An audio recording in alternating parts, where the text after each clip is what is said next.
third thing you want to do with your children is this. Um, every black child in America must know how to run their own business. You have to know how to run your own business for the same reasons you'd want to know how to grow and cook your own food. Um, One of the things that we've been trained to do as black people over hundreds of years is to believe that our solemn goal in life is to go to school, work hard, so we can go work for a white person. That's not a new tradition. That's something that's been around since slavery. Slavery was not that long ago. Our grandparents could have been slaves, people our age. And so, when you look at our mindset when it comes to how we make money, the way many of us think about making money, which comes from childhood, we learned this from our parents, is we think, okay, if I have some skills, I go to some corporation that's not owned by people who look like me. It's owned by somebody else's community, and we go in and we go to these jobs and we just work hard. And because we work hard, money's just gonna come from somewhere, right? Maybe we think it comes from Jesus or something, right? The money just pops up because we worked hard and we put in the hours, and I get a paycheck, and this is how much you owe me, and that's it. And the problem with that is that it creates a fundamental lack of understanding of how the economic system works, how capitalism works, how America works, and unfortunately, how racism kind of works. You see, here's the problem with racism. This is where black people kind of fool ourselves a little bit. Um, we think that we can go work for a company owned by a white man and that he's going to treat us just like he treats other white men. That ain't true. That's just not true. The statistical indicators, and I hate being the bearer of bad news, and I hope I don't sound pessimistic, but the statistical indicators show that clearly in this economic system, black people are not treated the same as whites. Part of it is due to racism. We know racism is real and all that, but part of it is kind of due to human nature as well. Um, most cultural groups show a tendency to support themselves and support each other. If you go to Arab neighborhoods, Indian neighborhoods, Chinese neighborhoods, etc., they tend to buy from each other. They tend to hire each other. They tend to loan each other money. They tend to have each other's back economically. They will fire you before they fire someone who's from their own family or from their own culture. They understand that coalition building is a very important part of your economic survival.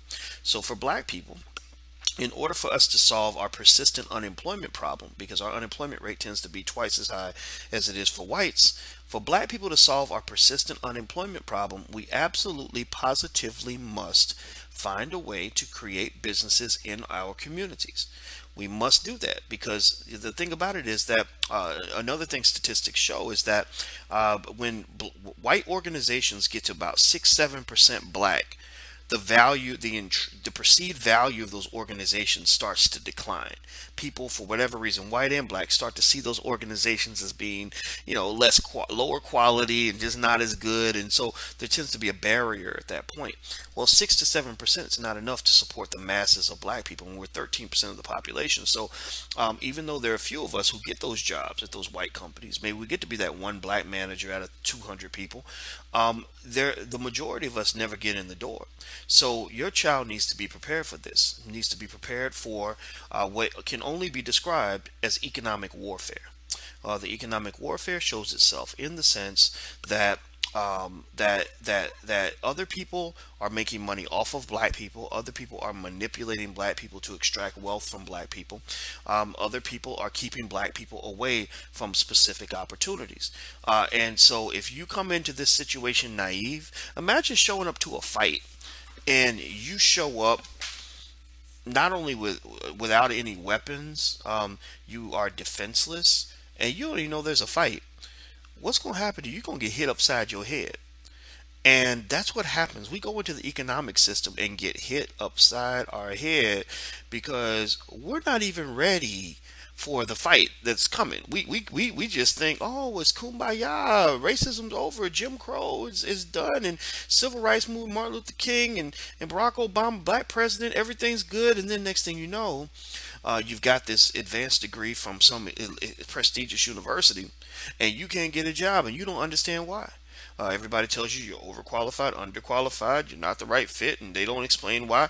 And or you get jobs and the money's not what it should be, or you're watching the white guy down the hall get the promotion that you deserved, or you get the job and maybe even the promotion, but you're so mad and frustrated because you're being mistreated.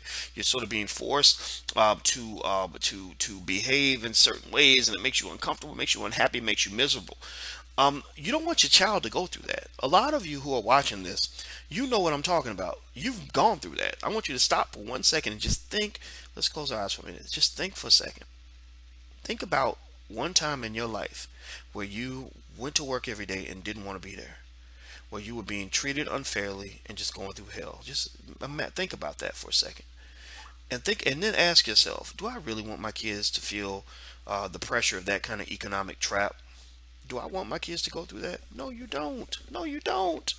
Well, what's the solution? The solution is not to necessarily leave the economic system, right? People talk about just pure separation. I don't think that's really possible for African Americans. I don't think that that's practical at the very least. Even if it's possible, it's not practical. And I don't even know if it's I don't know if it's necessary. I don't know if it's beneficial. No, for two reasons. One, because we own a piece of America. America's our country too. We built this damn thing, and that's where all the money's at. So I think it's okay for us to take a piece of that. Second of all, if you can, some people can make it work. Some people can get in there and mix it up with the white folks and do really well, and that's a beautiful thing too. But here's the key. Here's the key. The key is not separation. The key is having options. You see, if you have options, then that means if your boss comes in there and they disrespect you, or they mistreat you, or you're going to work every day and you hate it, you can go somewhere else. You can leave.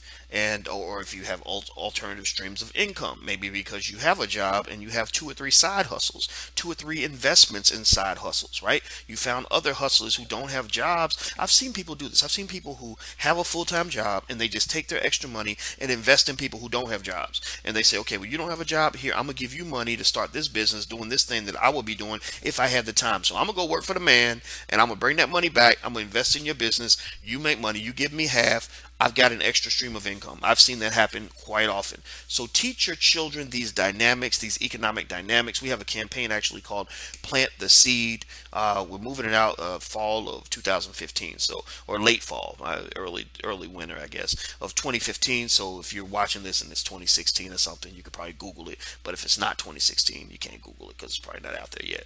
But that's the goal. The goal is for our children to learn economic survival strategies so that they are not left behind, so they are not feeling humiliated, so they are not feeling stressed out, so they're not feeling marginalized. That's the key.